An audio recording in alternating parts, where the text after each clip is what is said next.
Dan girman Allah Madugu kai haƙuri. Dan Allah kamar da kaka halaka ni. Waye ga maka halaka ka zai? Babba, boss, wane ne Madugu a idan jama'a?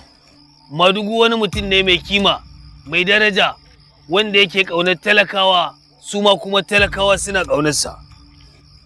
Idan kuma mutum ya nemi ya lalata siffar wannan hoton a cikin jama'a, wani hukunci ya dace da shi? Hukunta shi ya kamata a yi, kuma hukunci mai matuƙar tsanani boss. Je ka abinka babba, yanda kace kuma haka za a yi.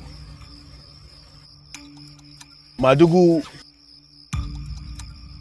wani mutum ne a cikin mutane mai tausayin talakawa, wanda baya son ya ga bakin cikinsu sai farin cikinsu, mai neman duk wata hanya da zai kyautata musu.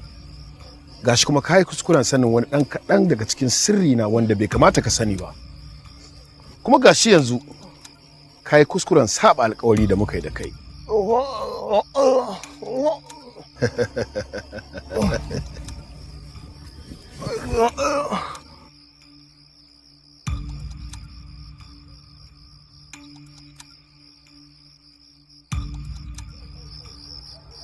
Ku kamun shi nan.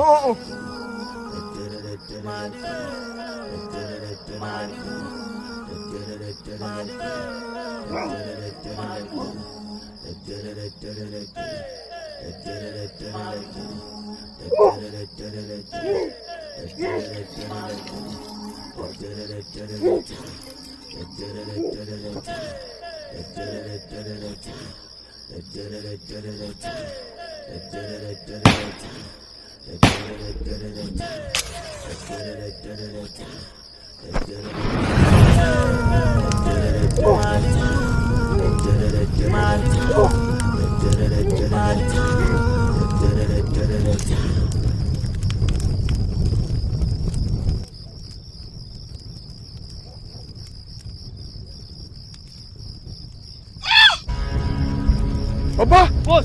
Ku bi ta! Ku zo! Kada ku sake ku dawo babu ita!